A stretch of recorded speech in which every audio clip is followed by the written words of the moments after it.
반갑습니다. 한국의 성지와 순교자 채널입니다. 오늘은 조선 땅의 길 위에서 자신의 모든 삶을 하느님과 신자들에게 바쳤던 최양업 토마스 신부님의 생애와 여정을 함께 살펴보겠습니다. 박해 속에서도 꺼지지 않았던 그의 믿음과 사랑, 그리고 조국을 향한 깊은 염원을 따라가 봅니다. 최양업 토마스 신부는 1821년 3월 충청남도 청양의 다락골 인근에 있는 세터교우촌에서 성 최경환 프란치스코와 복자 이성례 마리아의 장남으로 태어났습니다. 이곳에서 어린 시절을 보낸 최양업 토마스는 박해를 피해 이곳저곳을 옮겨 다니던 부친을 따라다니다가 경기도 부평을 거쳐 안양에 있는 수리산으로 이주하게 되었습니다. 이 수리산 마을은 그 후 신자들이 하나 둘 모여들면서 비밀 신앙 공동체로 변모하였습니다. 이에 앞서 조선 대목구의 전교를 위임받은 파리 외방 전교회에서는 선교사들을 조선으로 파견하기 위해 여러 가지로 노력하고 있었습니다. 그러나 국경 감시가 심한 데다가 박해의 위험이 도사리고 있었으므로 서양 선교사가 조선에 들어가기란 쉬운 일이 아니었습니다. 이 난관을 극복하고 처음으로 조선에 입국한 선교사는 프랑스 출신의 성 모방 베드로 신부였습니다. 1835년 말 한국 천주교회에서 파견한 밀사들의 안내로 입국한 모방 신부는 즉시 전국의 신앙 공동체들을 순회하기 시작하였고, 다음 해 초에는 부평에 있는 최경환 프란치스코의 집을 방문하였습니다. 그리고 이곳에서 장래가 촉망되는 최양업 토마스를 한국의 첫 신학생으로 선발하였으니 당시 그의 나이는 15세였습니다. 신학생으로 선발된 최양업 토마스는 1836년 2월 6일 서울의 모방 신부댁에 도착하여 라틴어 수업을 받기 시작하였습니다. 이어 모방 신부가 신학생으로 간택한 최방제 프란치스코가 3월 14일에 김대건 안드레아가 7월 11일에 각각 도착하여 함께 생활하였습니다. 최 토마스는 1836년 12월 2일 동료 신학생들과 함께 성서에 손을 얹고 순명을 서약하고 다음 날 마카오 유학길에 올랐습니다. 그리고 중국 대륙을 남하하여 다음 해 6월 7일 마카오에 있던 파리 외방 전교회 극동 대표부에 도착하였으며 이때부터 그곳에 임시로 설립된 신학교에서 공부를 시작하였습니다. 마카오에서의 유학 생활은 1842년까지 계속되었는데 1837년 11월에는 동료인 최방제 프란치스코가 열병으로 사망하는 아픔을 겪었고 1839년에는 마카오의 소요로 인해 필리핀의 마닐라로 장소를 옮겨 수업을 받아야만 했습니다. 그러다가 같은 해 말에 마카오로 돌아왔습니다. 그러나 신학생 최 토마스는 아직 공부가 끝나기도 전인 1842년 4월에 마카오를 떠나게 되었습니다. 한국과 통상 조약을 원하는 프랑스 함대에서 통역자를 필요로 했기 때문입니다. 이때 극동 대표부의 장상인 리브와 나폴레옹 신부는 박해로 끊어진 조선 천주교회와 연락을 기대하고 최 토마스와 김안드레아를 각각 다른 프랑스 함대에 승선토록 하였습니다. 그러나 프랑스 함대가 남경에 도착한 후 더 이상의 북진을 원하지 않게 되자 최 토마스와 김안드레아는 프랑스 함대에서 내려 요동으로 가게 되었습니다. 조선으로 들어가고자 입국로를 탐색하기 위해서였습니다.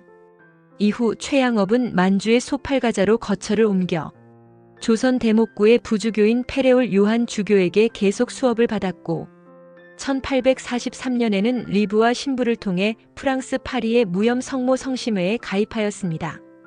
그러던 중 조국에서 일어난 박해와 순교자들의 소식을 듣게 되었습니다. 이때 그는 프랑스로 귀국해 있던 스승 르그레즈와 신부에게 서한을 보내 다음과 같이 자신의 심정을 이야기하였습니다. 저는 우리 부모들과 형제들을 따라갈 공을 세우지 못하였으니 저의 신세가 참으로 딱합니다. 그리스도의 용사들의 그처럼 장렬한 전쟁에 저는 참여하지 못하였으니 말입니다. 정말 저는 부끄럽습니다. 이렇듯이 훌륭한 내 동포들이며 이렇듯이 용감한 내 결애인데 저는 아직도 너무나 연약하고 미숙함 속에 허덕이고 있습니다. 인자하신 하느님 아버지, 당신 종들의 피가 호소하는 소리를 들으소서. 우리를 불쌍히 여기시어 당신의 넘치는 자비와 당신 팔의 전능을 보이소서. 언제쯤이나 저도 신부님들의 그다지도 엄청난 노고와 저의 형제들의 고난에 참여하기에 합당한 자가 되어 그리스도의 순환에 부족한 것을 채워 구원 사업을 완성할 수 있을까요? 신학 수업을 계속하던 최양업 토마스는 1844년 12월 10일경 동료 김대건 안드레아와 함께 페레올 주교로부터 부제품을 받게 되었습니다. 그리고 김대건 안드레아 부제가 사제 서품을 받고 페레올 주교 성 W 안토니오 신부와 함께 한국에 입국한 뒤에도 소팔가자에 남아있으면서 메스트르 요셉 신부와 함께 귀국로를 찾고자 지속적으로 노력하였습니다. 귀국로를 탐색하는 동안 최양업 부제는 조선 천주교회의 밀사들을 만나 1846년에 박해와 동료 김대건 안드레아 신부의 순교 소식을 듣게 되었습니다. 그리고 다음과 같이 스승 르그레즈와 신부에게 서한을 보내 조국의 애통한 소식에 대해 알렸습니다. 마침내 지루했던 기나긴 포로 생활에서 해방되어 저의 동포들한테 영접을 받으리라 희망하면서 크게 기쁜 마음으로 용약하며 변문까지 갔습니다. 그러나 변문에 도착하여 보니 이 희망이 산산이 무너졌습니다. 너무나 비참한 소식에 경악하였고 저와 조국 전체의 가련한 처지가 위로받을 수 없을 만큼 애통하였습니다. 특히 저의 가장 친애하는 동료 안드레아 신부의 죽음은 신부님께서도 비통한 소식일 것입니다. 조선 천주교회 밀사들의 만류로 귀국을 포기한 최양업 부제는 극동 대표부가 이전에 있던 홍콩에 도착한 뒤 한국 순교자들의 행적을 라틴어로 번역하였습니다. 그리고 한편으로는 귀국로 탐색을 위해 노력하였으며 1847년 8월에는 프랑스 군함을 타고 조선의 해안에 도달하였지만 밀사들을 만나지 못하여 귀국에 실패하고 말았습니다. 다시 상해로 거처를 옮긴 최양업 부제는 1849년 4월 15일 마침내 서가회 성당에서 사제로 서품되었습니다. 이때 그에게 사제품을 준 사람은 예수회원으로 강남 대목구장으로 있던 마레스카 주교였습니다. 사제품을 받은 최양업 신부는 그해 5월에 상해를 출발하여 중국 요동 지방으로 가서 성 베르네 시메온 신부 아래서 사목 활동을 시작하였습니다. 그러다가 11월에는 메스트르 신부를 다시 만나 귀국을 시도한 끝에 12월 3일 조선 천주교회의 밀사들을 만나 귀국하게 되었습니다. 이때 메스트르 신부는 발각될 위험이 있었으므로 한국에 입국하지 못하였습니다. 귀국 즉시 최양업 신부는 페레올 주교와 W 신부를 만난 뒤 각처에 숨어있는 신자들을 순방하기 시작하였는데 1850년 초부터 6개월 동안 옥에도 5천여 리를 걸어다니며 3,815명의 신자를 방문하였습니다. 이후 진천 베티를 사목 중심지로 삼게 되었습니다. 이러한 사목 활동은 이후 11년 6개월여 동안 꾸준히 계속되었습니다. 뿐만 아니라 그는 휴식 기간을 이용하여 한문 교리서 및 기도서를 한글로 번역하였고 선교사들의 조선 입국을 도왔으며 신학생들을 말레이 반도에 있는 페낭 신학교로 보냈고 순교자들에 대한 기록을 수집하였습니다. 물론 전국의 산지에 있는 신자들을 순방하기란 쉽지 않았습니다. 도중에 최 신부는 서양인으로 오인을 받아 마을에서 쫓겨나기도 했고 포졸들의 습격으로 죽을 위험에 처하기도 하였습니다. 특히 1859년에는 순방 도중에 발각되어 포졸과 외교인들로부터 흠신 두들겨 맞고 주막에서 쫓겨나 반쯤 나체가 된 몸으로 눈 쌓인 밤을 헤맨 적도 있었습니다. 그러나 그 어느 것도 그의 신앙과 조국애와 신자들에 대한 애정을 빼앗을 수는 없었습니다.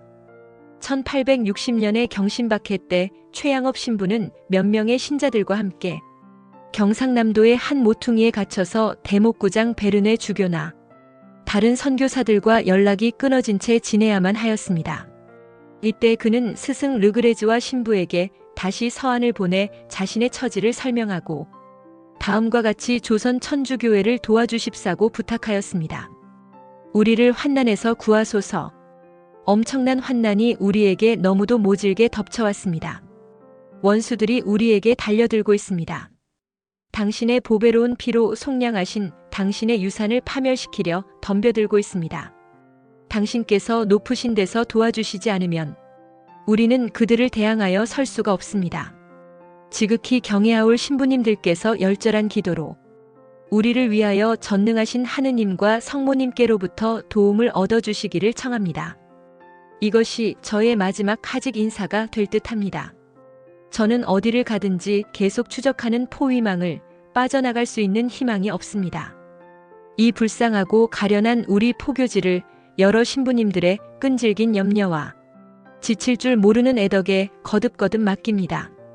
다행히 최양업 신부는 갇혀있던 곳을 빠져나와 경상도 남부지방의 사목 방문을 다 마친 후 베르네 주교에게 성모 집행 결과를 보고하기 위해 길을 나섰습니다.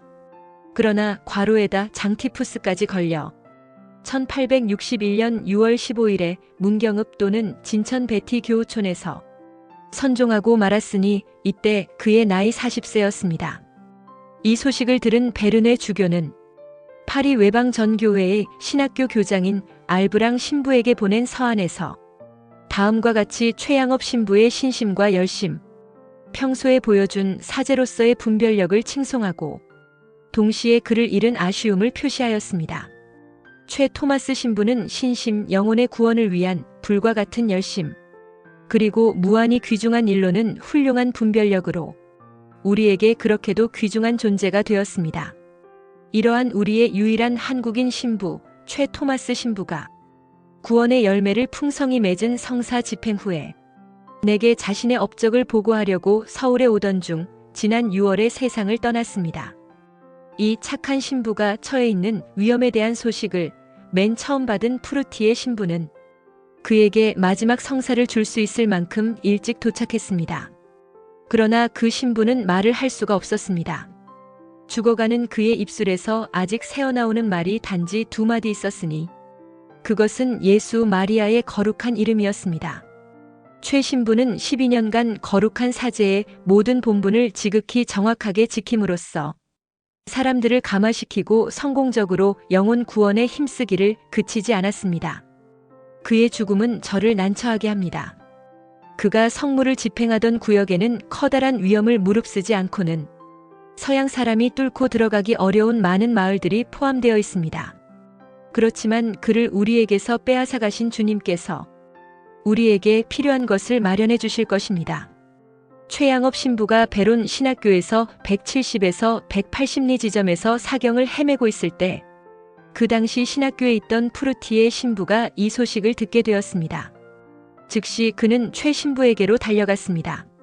그러나 그가 들을 수 있는 말은 아주 열성적으로 부르는 예수 마리아의 거룩한 이름뿐이었습니다. 최 신부의 선종 후 5개월이 지난 다음 베르네 주교의 주례로 성대하게 장례가 치루어졌고 그 시신은 베론 신학교 뒷산에 안장되었습니다. 양들을 찾아 해마다 7,000리를 걸으셨던 땀의 순교자이신 최양업 신부님의 시복시성을 위해 기도드립니다. 오늘도 한국의 성지와 순교자 채널과 함께 해주셔서 감사합니다.